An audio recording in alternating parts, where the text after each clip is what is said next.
Espero que vocês estejam bem. A aula de hoje nós vamos gravar sobre o conteúdo do 8º ano e ele se encontra na página 296. 296. Ele trata, o conteúdo de hoje, do 8º ano de História, trata da formação do Estado alemão e a sua unificação. Nós tratamos na última aula, estudamos na última aula sobre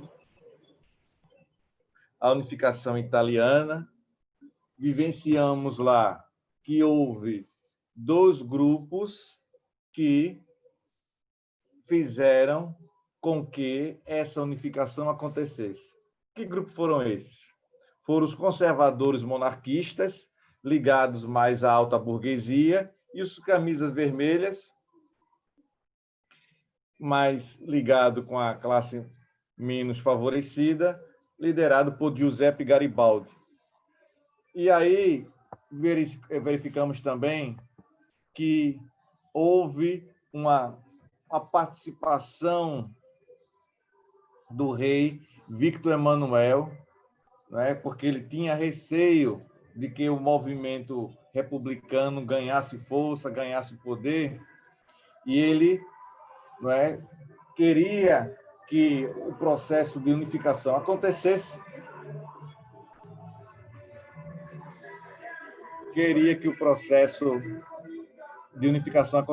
mas queria que não acontecesse, que não tivesse a participação popular.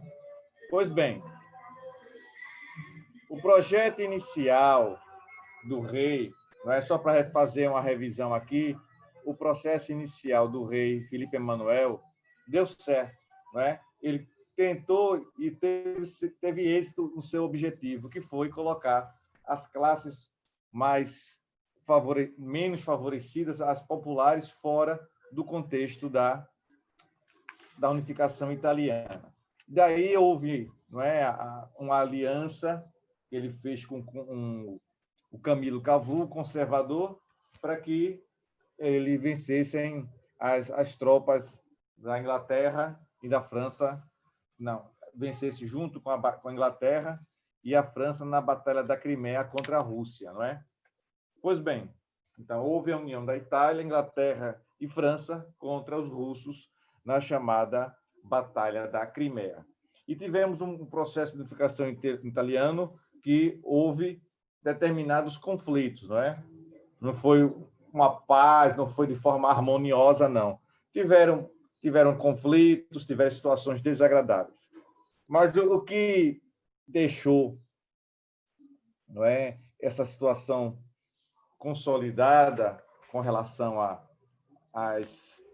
unificação foi que houve uma divergência ali entre a Igreja Católica, que detinha os seus reinos na parte central da Itália, não é? Já ressaltei a questão do formato territorial italiano, que é o formato, não é, parecendo uma bota, e no centro daquela bota ali fica a capital romana e os reinos ligados à Igreja Católica. E essa situação ficou um pouco desconfortável, não se tinha ainda uma anexação completa, e a unificação foi, para alguns historiadores, consolidada com o Tratado de Latrão, né, que foi assinado entre Mussolini e a Igreja, para que um pequeno território dali de Roma fosse cedido para que a Igreja formasse ali seu Estado, o Estado do Vaticano, dentro, não é isso? Dentro da cidade de Roma. E agora chegamos, depois dessa revisão introdutória, agora chegamos no conteúdo específico da unificação italiana, que tem um contexto um pouco diferente. Foi uma anexação, foi um acordo de interesses, esses acordos baseados basicamente nas questões econômicas. E a gente vai observar inicialmente a chamada Confederação do Norte, com 38 cidades, que começa a se desenvolver em uma aliança, um projeto de aliança entre um bloco econômico, que você, bloco econômico, que hoje nós temos vários blocos difundidos, espalhados pelo mundo, e esse bloco vai se chamar Zollverein, nome alemão, que consistia na formação desse bloco, chamado Zollverein. E daí, a partir desse bloco, vai ser formado um grupo de reinos unidos que vão desencadear, vai ter como consequência a unificação do território alemão. Grande parte do território alemão ele tinha o nome de Prússia, mas a leste e a noroeste você tinha a região da Prússia, chegando até a fronteira com a Rússia. Prússia é uma coisa, é um território mais a noroeste, onde hoje temos a Alemanha, e uma parte da Polônia também, vale ressaltar, uma parte da Polônia, que hoje, que anteriormente era a Prússia, e hoje é uma parte da Polônia e uma parte da Alemanha, um trecho da Alemanha. Tem umas disputas por conta de, lá no século XX, pouco antes da Segunda Guerra Mundial, por conta de um território chamado Danzig, que fica anteriormente pertencia à Prússia, depois passa à Polônia, e a Alemanha retomou essa cidade portuária na Polônia, não é? Pois bem, dito isto, vamos prosseguir aqui com a formação do Estado alemão na página 296. O que é que temos aqui? A formação do Estado alemão foi diferente da unificação na Itália. Embora ambas fossem fruto das concepções nacionalistas de que a nação fosse formada em um mesmo território e com o mesmo autônomo e independente. Não é? A questão da Alemanha também vai povoar, também vai ter uma característica nacionalista. O sentimento nacionalista de pertencer a uma nação, de pertencer àquela região, que vai ter uma cultura, vai ter uma língua, vai ter uma bandeira, vai facilitar esse processo de unificação. Não é? Pois bem, as diferenças em relação à formação histórica e a como se desenhou a construção dos respectivos estados. Como se deu a construção desses respectivos estados. A origem da Alemanha foi bastante complexa. Após a Idade Média, muitos reinos foram organizados de forma descentralizada. O que significa isso, professor? Significa que vários reinos começaram a se descentralizar, a se separar. Cada um tem o seu reino e cada um vai ter o seu governante.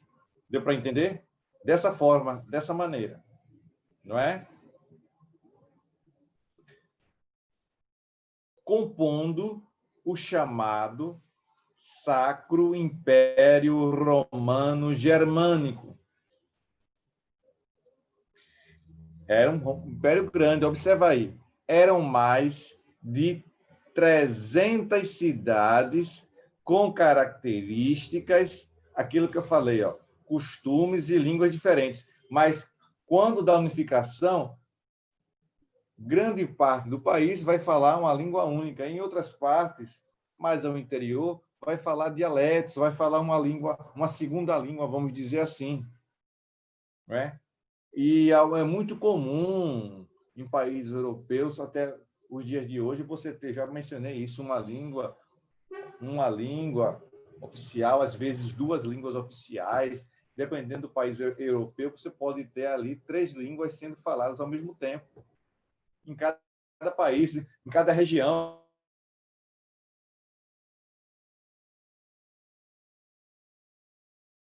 Pode ser isso também. Na Europa, estou falando, em um determinado país, como Suíça, a Bélgica se fala outras línguas também, devido a um processo de colonização, de formação. Né? Às vezes o norte fala uma língua, o sul fala outra língua, a região centro-oeste daquele país fala outra língua, a região leste daquele país fala uma outra língua, e assim sucessivamente. Então, essa multiplicidade cultural na Europa é muito comum. Até os dias de hoje permanece assim. E aí, voltando aí, eram mais de 300 cidades com características, costumes e línguas diferentes, o que certamente dificultou o processo de unificação. Durante o Congresso de Viena, em 1815, visando atender aos interesses do Império Austríaco, o que garantia a força das monarquias na Europa, foi criada a Confederação Germânica do Norte, com 38 cidades. Esse processo de unificação da Alemanha se iniciou antes das revoltas liberais de 1848.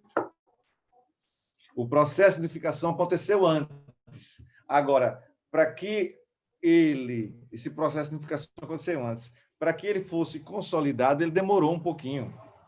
Nas últimas décadas do século XIX, que vai haver essa consolidação da unificação. Mas então a gente vai ver daqui a pouco aqui o mapa e vai observar a região que era a Prússia, a região que era anexada de Holstein, e assim sucessivamente. Tá certo? O primeiro movimento da unificação alemã, estou na página 297 agora, viu? O primeiro movimento da unificação foi em 1834, através de um projeto de aliança conhecido como Zollverein, isso que eu falei agora há pouco, que consistia na formação de um bloco econômico com todos os estados da Confederação Germânica, incluindo o Império Austríaco. Então, esse gigantesco Estado confederado germânico tinha também a Áustria como fazendo parte do mesmo. Né? Aliás, não fazendo parte do mesmo. Foi, na prática, uma política alfandegária, estimulando a reação entre os estados alemães. Essa aliança não foi suficiente para consolidar um Estado único, mas estruturou a economia de forma tão consistente que, em 1870, na sua unificação, a Alemanha era uma nação muito organizada e rica. Vejamos agora, no mapa, não é, a região da Prússia.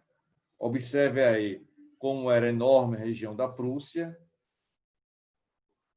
A região que está aí, Dortmund, Düsseldorf, Colônia, Frankfurt, não é? Depois, mais ao leste, Hannover, Göttingen, Erfurt, Must, Bremen e Hamburgo. Né? São cidades que depois vão dar origem ao território alemão. Depois você tem Karlsruhe, Stuttgart, Nuremberg, e você tem a cidade de Munique. Em rosa, para você entender de que forma está exposto o mapa, nós temos aí a Prússia em rosa, a anexação de Holstein, resultante da Guerra da Prússia contra a Dinamarca, em azul, incorporações de 1866 em amarelo, em verde, unificação resultante da adesão à guerra contra a França, em rosa ainda, anexação resultante da paz de Frankfurt, e a Confederação Germânica do Norte está aí com essa linha vermelha sinalizando para a gente. Pois bem, vamos prosseguir. Vamos comparar. Vamos comparar. É muito complexo comparar, requer uma série de cuidados, faz com que a gente analise os fatos históricos com muito cuidado. Mas vamos tomar essa ousadia agora, ter esse ato ousado. Se, na unificação italiana, tivemos um grande nome, não é? Com as camisas vermelhas, não é? Preocupados mais com aquelas classes menos favorecidas, não é? E querendo um governo republicano e constitucionalista, com Giuseppe Garibaldi na Itália, guardando as devidas proporções, a mesma influência vamos ter com a unificação alemã, com Otto von Bismarck. Figura importante, não é? Figura importante, muito, que vai colaborar sobremaneira para a unificação alemã. Pois bem, o que é que diz aqui? Página 297. A importância de Bismarck para a unificação alemã. Uma figura política muito importante para a formação do Estado alemão foi Otto von Bismarck. Um aristocrata ligado à nobreza, aos Junkers, e com relações próximas da Prússia. Relações próximas com a Prússia. Em 1862, foi nomeado chanceler. Chanceler corresponde aqui ao cargo de primeiro-ministro. Primeiro-ministro, ele é o chefe de governo. Chefe de governo do rei Guilherme I. Ele foi nomeado chanceler. O rei Guilherme I exerce o cargo de chefe de Estado e ele, o chanceler Otto von Bismarck, exerce o cargo de chefe de governo. Guilherme I, chefe de Estado.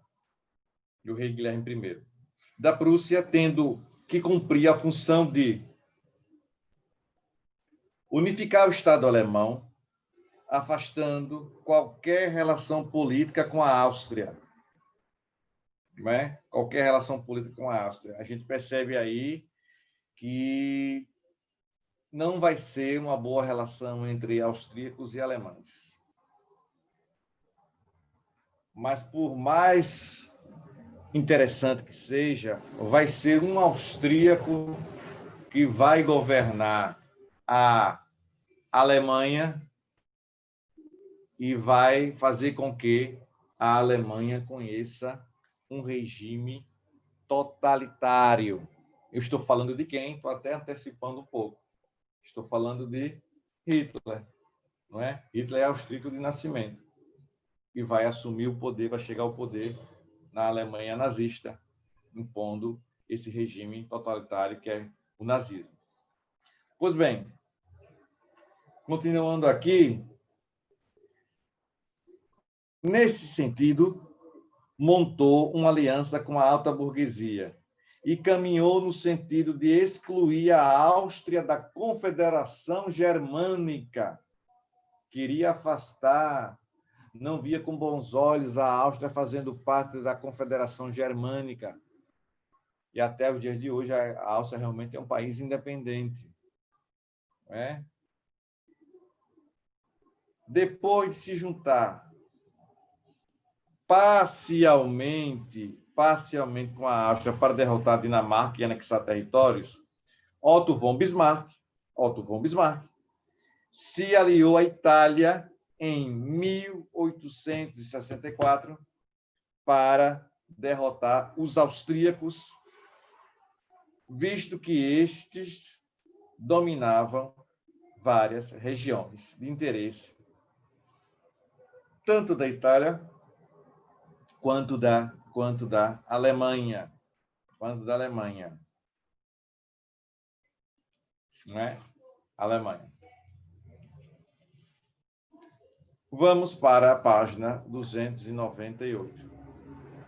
Aqui na página 298, nós já estamos nos deparando com a foto do homem que colaborou por demais para a unificação alemã, o Otto von Bismarck. Tem uma legenda aqui com ele, acompanhando ele. Vamos observar, vamos ler. Principal responsável pela unificação da Alemanha, Otto von Bismarck foi o primeiro chanceler do país. Instituiu a lei de acidente de trabalho, o reconhecimento dos sindicatos, o seguro-doença, acidente ou invalidez, entre outras medidas. Sua política era baseada no nacionalismo e militarismo. Mais uma vez, surge o nome militarismo não, só nacionalismo para mais uma unificação. Esse sentimento nacionalista, patriótico, de amor ao país, começa a surgir e ele colabora por demais para essa unificação italiana e alemã, para essas unificações. Mesmo com essas importantes vitórias de Bismarck, a unificação ainda não havia ocorrido. Houve o reforço na Confederação Germânica do Norte, que passou ao domínio do rei Henrique I da Prússia. Já os estados do Sul continuavam sob domínio dos franceses. Esse foi o principal motivo para que acontecesse a Guerra Franco-Prussiana, em 1870. Continuando, estou na página 298. Os estados germânicos do Sul romperam com a França e se aliaram aos estados do Norte. Na Batalha de Sedan,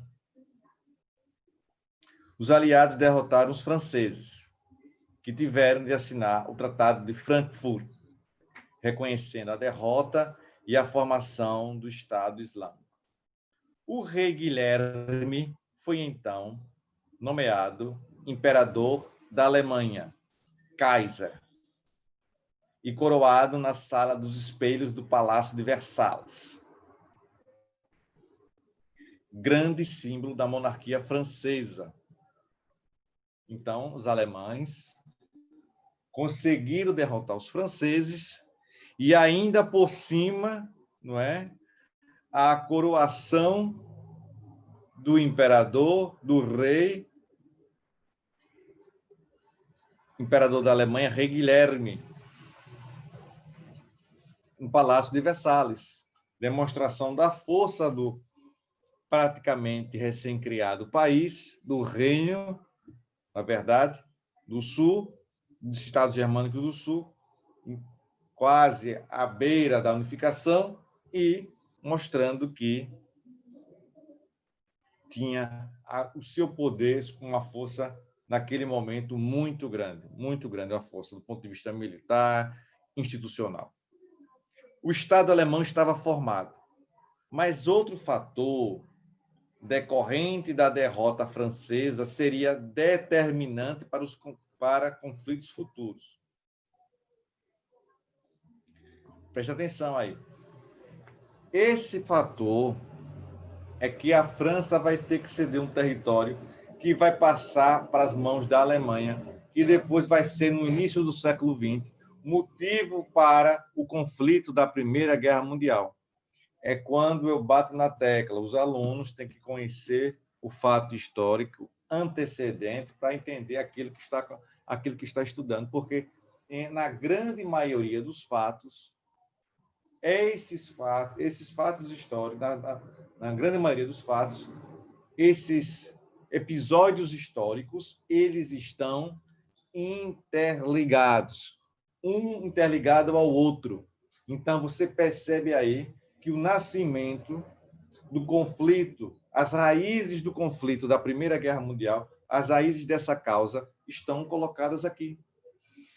França ficará de um lado durante a Primeira Guerra, e a Alemanha ficará do outro durante a Primeira Guerra. Essa situação, não é, que a França teve que ceder, ela vai ceder, mas só aguardando um momento para que pudesse ali se manifestar o seu descontentamento pela perda de seu território. Por que esse território é importante, professor? Porque esse território é rico em matéria-prima, é rico em minérios. Pois bem, a França teve de ceder o território da Alsácia-Lorena à Alemanha, o que gerou uma rivalidade entre as duas nações e acabou sendo uma das razões da Primeira Guerra Mundial no início do século XX. Vamos lá. Vamos fazer uma questão que está na página 299. Ela diz assim: antes do processo de unificação do Estado alemão, duas configurações políticas estimularam a descentralização: o Sacro Império Romano Germânico e a Confederação Germânica do Norte. Explique-as. Explicar o Sacro Império Romano Germânico e a Confederação Germânica do Norte. Explicadas. A resposta: o Sacro Império Romano Germânico foi a formação de reinos autônomos,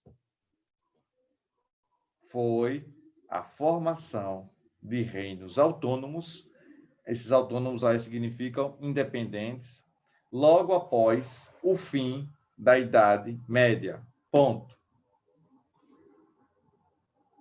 Eram cerca de 300 cidades com características, costumes e línguas diferentes, o que certamente dificultava a unificação do Estado alemão.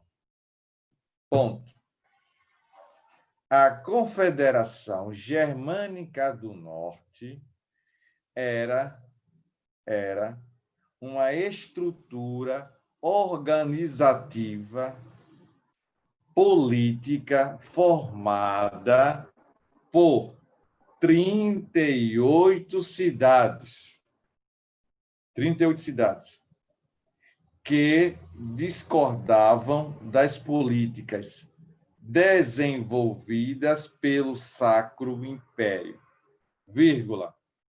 mas que tinham o objetivo de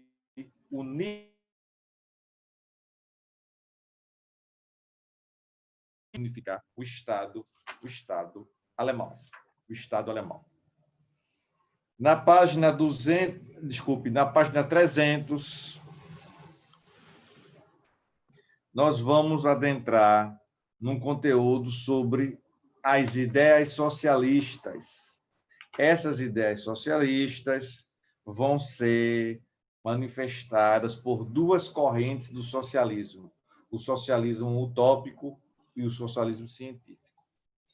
No socialismo científico surge, não é, a figura de Karl Marx e Friedrich Engels, que nós vamos nos aprofundar nas próximas aulas. E no socialismo utópico vai vir Saint-Simon e Charles Fourier. Charles Fourier e Robert Owen serão os representantes do sistema socialista utópico. Nós temos duas correntes aí, não é? O socialismo utópico, aquele socialismo mais sonhador, fora da realidade, e o socialismo científico, bem próximo da realidade e apresentando uma série de situações, uma série de etapas que deveriam ser vivenciadas para que o socialismo estivesse pleno. Aqui e ali, alguns países, já no século XX, tentam colocar em prática essas ideias socialistas científicas de Karl Marx e Engels. Em algum momento deu certo, em algum período deu certo, em outros períodos, em outras regiões, em outros países, acabou não dando certo. Esse assunto nós vamos aprofundar na próxima aula. Tá bom assim? Socialismo utópico e científico, o tema da nossa próxima aula, no 8º ano. Tchau, pessoal. Forte abraço e até a próxima. Tchau para vocês.